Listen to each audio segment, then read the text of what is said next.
Salam jumpa kembali Bapak Ibu dan Saudara-saudara. Mari kita belajar untuk menggemakan kembali, menggaungkan kembali berita sukacita, berita tentang Yesus. Kita tidak usah berpikir bahwa kita ini bukan lulusan teologi. Sebab berita Injil diberitakan bukan hanya oleh lulusan teologi dan para pendeta, tetapi diberitakan oleh setiap orang yang percaya kepada Yesus. Kita akan belajar bagaimana firman Tuhan mengingatkan salah satu tugas kita memberitakan firman Tuhan. Firman Tuhan hari ini diambil dari surat Roma pasal 10 ayat 13 sampai dengan 15. Temanya, Genta Injil bergaung. Mari kembali kita akan berdoa. Tuhan Yesus, ajarkan pada kami untuk kami mengingat kembali tugas panggilan kami sebagai pembawa kabar baik, sebagai pemberita Injil Tuhan. Seringkali kami melupakan tugas ini karena kesibukan, keletihan, kemarahan, iri hati, kedengkian, dan masih banyak hal lain yang menjadikan kami tidak membawa berkat sukacita. Ampunilah kami, biarlah kami sekarang boleh membawa berkat sukacita kepada setiap orang dengan memberitakan Injil Kristus. Berfirmanlah ya Tuhan. Inilah doa kami dalam nama Tuhan Yesus Kristus. Amin. Sebab barang siapa yang berseru kepada nama Tuhan akan diselamatkan. Tetapi bagaimana mereka dapat berseru kepadanya jika mereka tidak percaya kepada Dia? Bagaimana mereka dapat percaya kepada Dia jika mereka tidak mendengar tentang Dia? Bagaimana mereka mendengar tentang Dia jika tidak ada yang memberitakannya? Dan bagaimana mereka dapat memberitakannya jika mereka tidak diutus? Seperti ada tertulis, betapa indahnya kedatangan mereka yang membawa kabar baik. Bapak, Ibu, dan Saudara-saudara, di dalam surat Roma, pasal 10 ini, kita membaca bagaimana Rasul Paulus menegur dan menasehati jemaat di Roma. Sebab barang siapa yang berseru kepada nama Tuhan akan diselamatkan. Memang ini betul ya. Jadi orang yang percaya pada Yesus akan diselamatkan. Tapi bagaimana mereka dapat berseru kepada Tuhan Yesus jika mereka tidak percaya kepada Dia? Bagaimana mereka dapat percaya kepada Dia jika mereka tidak mendengar tentang Dia? Nah, ini saling berkaitan. Bagus sekali surat Rasul Paulus ini. Jika mereka tidak pernah mendengar tentang Dia, bagaimana mereka mendengar tentang Dia jika tidak ada yang memberitakannya?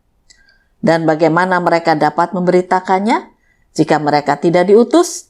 Seperti ada tertulis, betapa indahnya kedatangan mereka yang membawa kabar baik. Siapa yang diutus? Yang diutus adalah setiap orang yang sudah mengenal Yesus. Mereka punya tugas panggilan untuk memberitakan kabar baik, supaya semakin banyak orang mendengar berita tentang kabar baik ini. Di tengah pergumulan kita yang semakin berat, di tengah pergumulan dunia yang semakin kacau, peperangan yang belum berhenti, ekonomi yang semakin semrawut dan banyak ambruk, menjadikan orang banyak stres, tertekan. Lalu, apakah penghiburan mereka? Cukupkah dengan mendengarkan nyanyian-nyanyian dari para artis, penyanyi-penyanyi terkenal? Sementara untuk mendengar nyanyian mereka harus bayar. Dan harga tiket itu, entah ya, saya mungkin bukan salah satu penggemar dari kelompok musik itu. Yang kalau mau nonton harus bayar sampai puluhan juta. Memang betul saya bukan penggemar itu. Tetapi bagi para penggemar, sekian puluh juta untuk satu tiket itu mungkin memberikan kepuasan.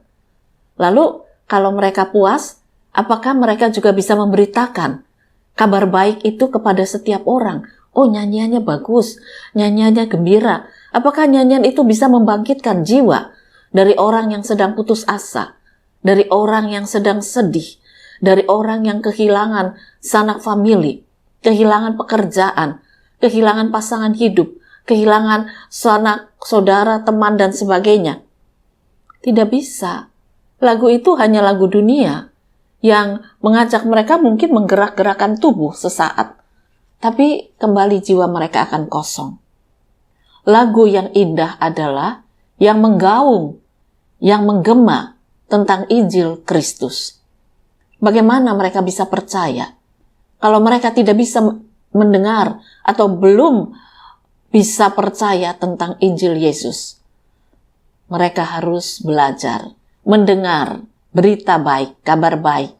Baru kemudian mereka belajar percaya, dan jiwa mereka akan diisi dengan sukacita yang datang dari surga. Nah, oleh karena itu kepada kita semua, walaupun tugas kita berat, pergumulan kita juga tidak mudah, tetapi bersamaan dengan kehidupan yang kita jalani, kita harus memberitakan kabar baik. Jadi hidup kita ini harus penuh dengan sukacita, penuh dengan karya Kristus, penuh dengan tuntunan Roh Kudus. Di hadapan kita ada persoalan, kita tidak boleh menghadapinya dengan keluh kesah, kemarahan, kejengkelan. Tetapi kita menghadapinya dengan kekuatan dari Tuhan. Nah, ketika kita bisa menghadapi persoalan itu dengan penuh ketabahan, penuh sukacita, maka orang akan bertanya, kok bisa ya? Persoalanmu tuh besar, tapi kamu kok bisa tetap penuh dengan kekuatan dan sukacita? Maka kita akan katakan, sebab dalam diriku ada kabar baik.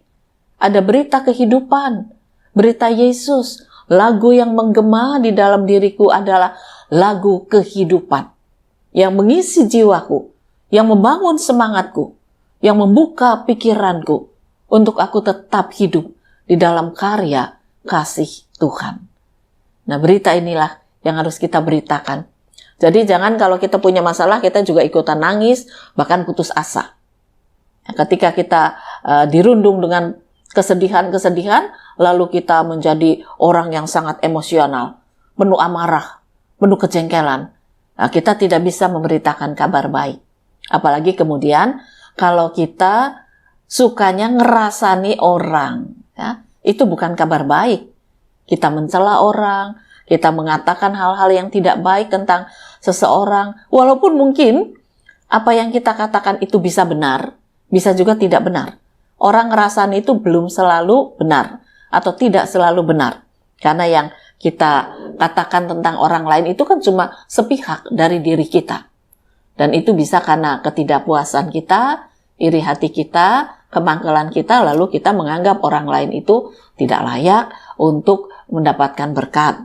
Misalnya, saudara-saudara, ketika mendengar berita bahwa teman kita itu mendapat anugerah, jabatannya naik. Ya. Nah, karena jabatannya naik, otomatis gajinya naik, fasilitas juga naik, gitu ya. Ada kemakmuran. Tentu bagi keluarga ini, wah ini anugerah Tuhan. Bagi kita yang menilai orang itu, belum tentu kita suka hati. Jarang orang berkata, oh dia naik jabat ya, puji Tuhan. Biarlah keluarganya makin mapan, keluarganya makin baik. Aku juga ikut senang. Oh, jarang sekali. Ketika kita mendengar, oh dia naik pangkat. Loh, jasanya apa? Kenapa dia bisa naik pangkat? Kok bisa ya pimpinan itu nggak lihat siapa dia sebenarnya? Tahu-tahu dinaikkan jabatannya. Pimpinan itu apa? Nggak punya telinga? Apa nggak punya mata? Nggak punya hati? Walalalah. Dan masih banyak celaan lain yang kita celakan, kita sampaikan ketidakpuasan kita, baik terhadap pimpinan maupun kepada saudara kita yang naik jabatannya tadi. Ya. Jadi sekaligus kita bisa ngerasani 2-3 orang, menyalahkan mereka. Itu diawali karena apa? Karena kita menganggap diri kita ini paling tahu, paling benar. Oh, aku kenal kok dia. Orangnya kayak gini. Kok bisa dia naik jabatan? Waduh. Sedalam apakah kita mengenal saudara kita? Mungkin di luar kita mengenal dia kurang baik. Tapi kalau di dalam dia kerjanya baik dan pimpinan itu menilai hasil pekerjaan. Kenapa kita tidak berkata, ya mudah-mudahan dengan jabatan yang bertambah tinggi, dia bertambah bijaksana, dia bertambah baik.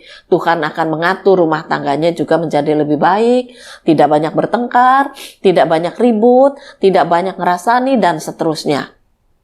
Harusnya kan kita ikut senang, bukan kemudian kita ikut tidak senang.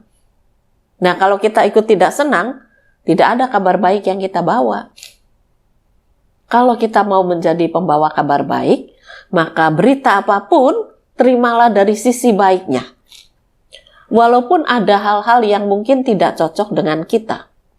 Pelan-pelan kita akan mengevaluasi, bukan dalam kemarahan atau kejengkelan, kita hanya bisa berdoa.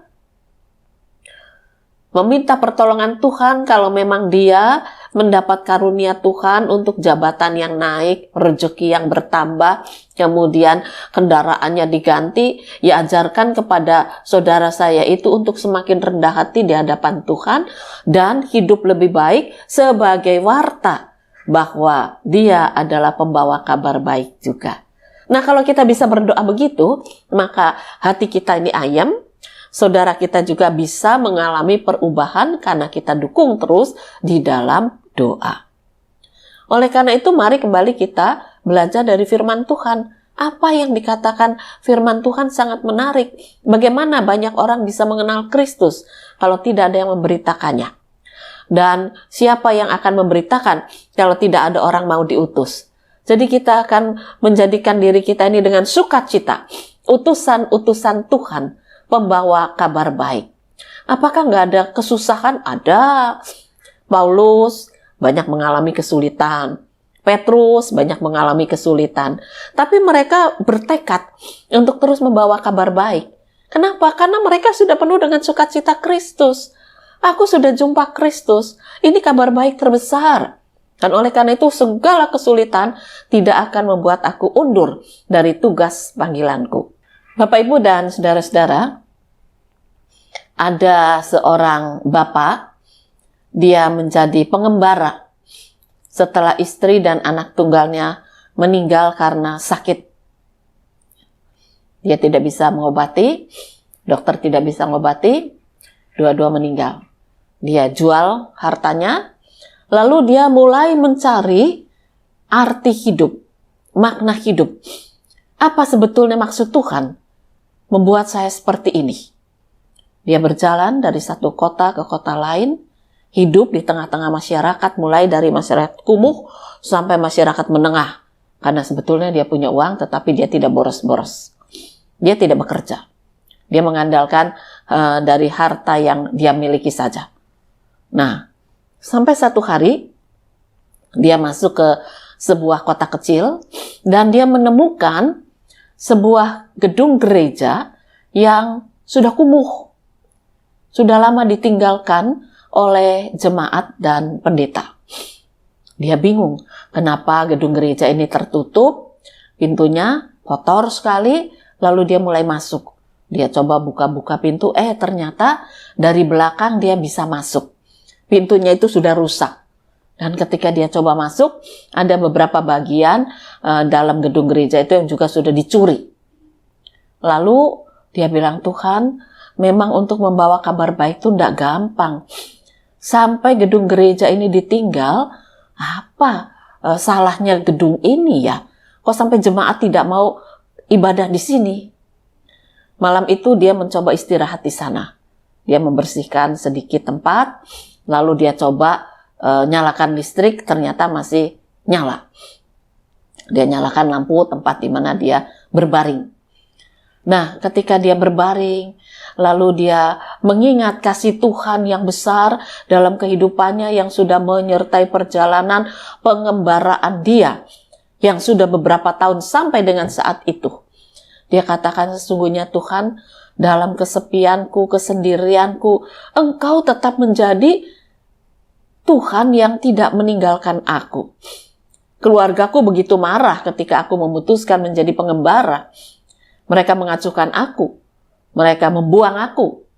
Tapi Tuhan tidak pernah membuang aku. Oleh karena itu, biarlah Engkau kembali berfirman, supaya jiwaku kembali disegarkan. Nah, sejak saat itulah dia bertekad untuk bertanya pada penduduk, mengapa gedung gereja itu menjadi terlantar. Akhirnya dia mendapat jawaban. Kenapa gedung gereja itu dikosongkan? Karena jemaatnya takut. Istri dan anak pendeta sudah pindah ke kota lain. Sementara pendetanya itu mengalami musibah dan meninggal di gedung gereja itu. Yang ada penjahat, orang jahat yang melukai dan membuat pendeta itu akhirnya meninggal di situ. Lalu sejak saat itu, jemaat menganggap tempat itu menjadi tempat angker. Karena mereka seolah-olah melihat bayangan pendeta itu masih di situ. Dan ketika penduduk, terutama orang-orang Kristen bertanya, semalam kamu di sana nggak diganggu? Enggak tuh, saya tidur nyenyak. Saya malah damai daripada di hotel-hotel. Memang pintu belakang itu ya rusak, mungkin ada maling-maling. Tapi saya rasanya damai aja. Boleh nggak saya membersihkan kembali? Ya, jemaat mengatakan silakan aja kalau kamu berani. Kami sudah lama pindah, nggak diurus lagi. Lalu selama ini kemana kalian kebaktian? Ya sudah lama tidak kebaktian. Karena tidak ada pendeta, gedung gereja menakutkan. Ya kami tidak kebaktian. Iman kami ini sebetulnya kering. Kami ini jadi orang yang terlantar. Nah, tergerak oleh situasi seperti itu, Bapak ini mulai membersihkan gedung gereja kuno tadi. Dibersihkan, kalau sore lampu dinyalakan, dan kemudian dia mencoba memainkan organ tua yang ada di sana. Ternyata setelah diperbaiki, diotak-atik, jalan lagi. Lalu dia mulai memainkan organ itu ketika pagi dan sore hari. Apa yang terjadi? Ketika dia membuka pintu gereja yang sudah dibersihkan, halamannya bersih, lampu gedung juga dinyalakan kalau petang sampai malam, sampai pagi gitu ya. Mulai ada orang yang berani datang, mulai ada orang yang berani berdoa, mulai ada orang yang berani menyapa. Dari 1 menjadi 2, lama-lama mulai banyak lagi. Mereka tidak lagi ketakutan. Tetapi yang datang itu bukan warga jemaat, melainkan orang-orang yang tadinya tidak mengenal Kristus, tetapi mendengar berita gedung itu angker. Nah, ketika mereka datang kok tidak ada keangkeran. Yang ada adalah sapaan dari bapak tadi yang mengatakan, saya memang bukan pendeta, tapi saya mau ngurusi gedung ini. Ya, silakan kalau mau berdoa. Saya juga mencari kembali Tuhan saya. Lalu bapak itu bercerita pengalaman hidupnya, kepahitannya, sampai dia mendapatkan damai ketika dia berjumpa kembali dengan Yesus. Nah, kalau bapak ingin cari damai, jumpalah dengan Yesus. Kalau ibu ingin cari ketenangan, jumpalah dengan Yesus. Saya di sini jumpa kembali dengan Yesus. Dan saya mendapatkan kekuatan untuk melanjutkan kehidupan. Ini diutus menjadi pembawa kabar baik. Hidupnya pahit. Tetapi ketika dia jumpa kembali dengan Yesus, maka Yesus menggaungkan kembali berita sukacita, berita kehidupan dalam jiwanya. Dan berita itu dia sampaikan kepada setiap orang yang datang dalam gedung gereja tadi. Berjalannya waktu dikatakan, akhirnya jemaat mulai kembali. Mereka berkata, ya nggak ada pendeta, nggak apa-apalah. Kita di sini memuji Tuhan, berdoa, lalu ya saling membaca firman dan bersharing saja. Siapa tahu nanti Tuhan kirim kembali pendeta. Dan akhirnya memang setiap minggu separuh dari bangku-bangku itu sudah mulai diisi kembali. Banyak jiwa-jiwa yang sudah kering mendapatkan sukacita ketika mereka kembali jumpa dengan Yesus. Mendengar berita sukacita, mendengar berita bahagia bahwa Yesus tidak pernah meninggalkan mereka. Di tengah pergumulan, mari bangun kembali gerejanya, supaya ketika jiwa kita disegarkan, kita juga bisa membangun jiwa orang lain. Itulah semangat mereka. Dan semangat itu yang seharusnya ada pada kita juga.